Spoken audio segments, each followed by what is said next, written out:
Hi everyone. So I'm recording a video more to help me process what's going on than really an update. So in early on in my water fast, I noticed my sense of smell had diminished quite a bit, and I had this at the same time, I guess. I also noticed everything kind of smelled the same or like a funny taste in my mouth. I think I have to look back at the notes. I think it was a taste in my mouth. Um, and then I kind of forgot about it for a while. And then I went to a friend's shop, her aromatherapy shop, and holding essential oils right up to my face, and not being able to smell them really brought home, like, oh, okay, you've really lost your sense of smell. Usually it goes hand in hand with taste. And luckily, I feel like I still have a pretty good sense of taste. But when I looked it up, um, it said number one, COVID or other viruses can cause a loss of your sense of smell. And then certain medications, which doesn't apply to me, um, age, which, I hope at 64 I'm not aging to that degree. And then the last thing it said was neurological issues.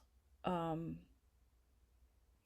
and I didn't want to really admit it to myself until just recently, but that in my mind I put together with the fact that when breast cancer spreads, it tends, certain cancers tend to metastasize to certain organs or tissues. And with breast cancer, it's the bones, the brain, the liver, I think. Um, and because I've got lymph affected, I have to be mindful and I'm treating that as best I can. Um, anyway, I finally brought myself to admit to myself that I had that concern and that I probably should ask for testing or at least mention it to my doctor. And I had actually mentioned it to my doctor, but what I didn't, my family doctor, I don't have an oncologist. I mentioned it to my family doctor, and he said he'd send me to an ear, nose, and throat specialist because it could be, polyps in your nose or whatever, which I don't think it is either. And I hadn't mentioned that I had this concern. So I mentioned that to a friend, and she, you know, validated my feeling and my thought that it's a good idea to follow up on that. So I just wrote to my family doctor and said what my concern was and that there should maybe be some other testing to rule out spread to the brain. And he wrote me back and said the only way to test for that is a brain MRI. So let me know if you want. And said that it would be a good idea because the ear, nose, and throat specialist appointment might take some time. So it might be a good idea to order that in the meantime. So I just wrote him back and said yes. And it's just like, I guess, landing. Um, and I think I give the impression that I, you know, don't, that I'm always courageous and I don't feel fear. And it's not true. I'm feeling a lot of fear right now. I just, you know,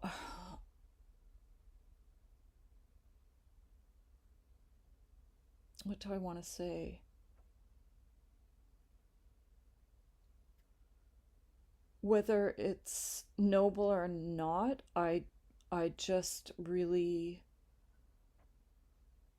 make a decision each time that I'm not going to let the fear run away with me because I don't know. Until I know, I don't know. And I'd rather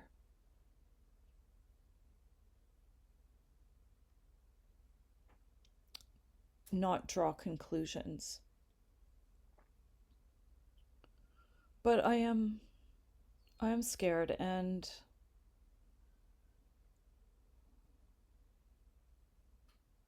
I don't know, I guess there's more there. I don't really know.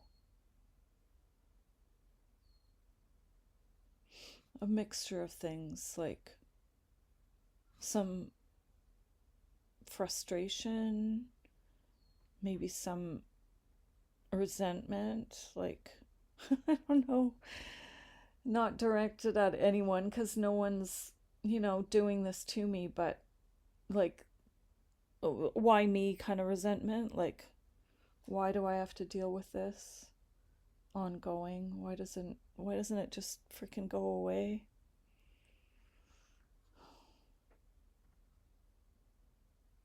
What was it? I listened to something earlier today. I think it was a near death experience story. I listened to a lot of those, and I have for years now. It was a near death experience story, and the woman met with her idea of um, let's just say her idea of the divine, and they asked if she had questions, and her question was basically like, why me? Why did my childhood have to be so painful? Why was I abused? Why was I raped? She was raped at age 18, which is horrific. Anytime, any age, for anybody. Um, and she was, I don't know, maybe this just sounds really strange, and I'm still processing it, but she was asked what she, like, what she would do. She was asked to view everybody who had hurt her as children, and asked what would she do to those children if she were God. And she said initially her answer was, I would eradicate them right away, something like that. And then the answer was, well, obviously there's more work to be done with you. So, this manifestation of the divine in her experience, you know, conveyed some other lessons, and then, maybe gave examples and life experiences, and then asked her again. And she realized, oh, and when they asked her again, they said, keep in mind that all of those people that have hurt you, and that you're seeing them as children, and that they're a part of you. They aren't separate from you. And so what she realized was that within her, within her own heart, she needed to meet each of those child aspects with acceptance and love. And when I heard that, I thought of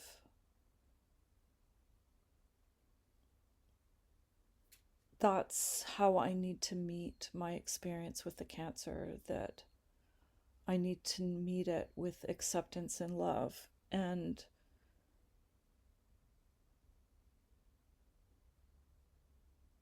or I don't need to. I don't need to. I'm not required to. Nobody's forcing me to. But if everything is one, if everything is ultimately the one, then there's nothing separate. And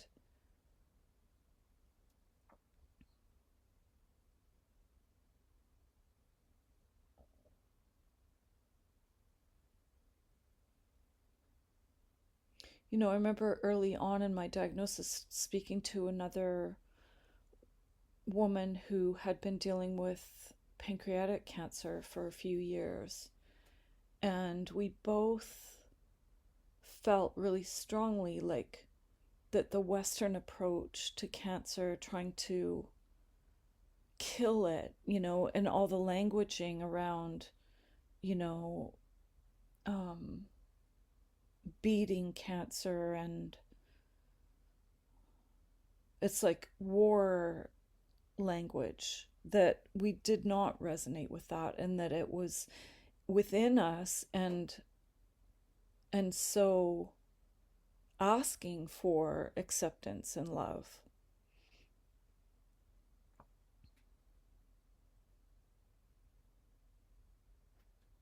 And I think I've been able to do that to a degree in, my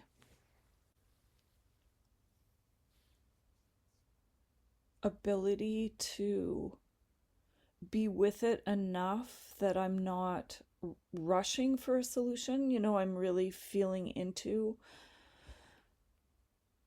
And then, kind of back and forth, because I still identify with this physical body, and with the idea that this is an invasion into my body, an invasion of disease, a manifestation of disease, of dysfunction, of um like things getting out of balance. So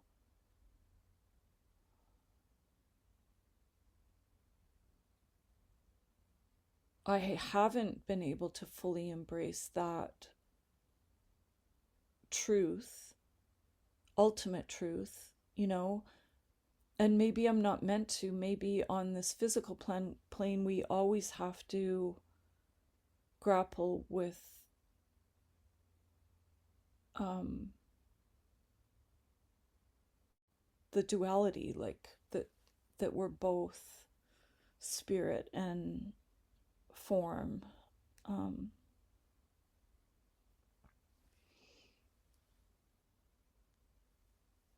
anyway,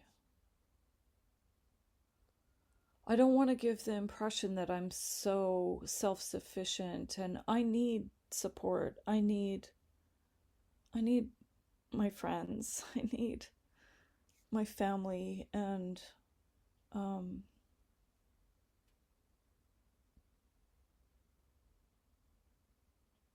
I can't do this alone. I can't heal alone. It doesn't happen in isolation. And healing doesn't necessarily mean curing. I don't know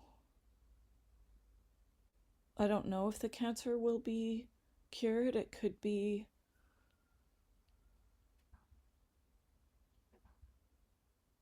I don't know what trajectory it's on. I just have to put one foot in front of the other, and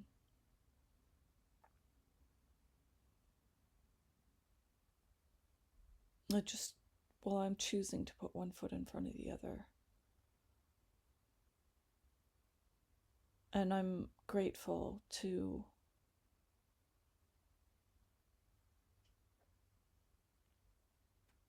at least not feel victimized by the experience. I feel that we all have.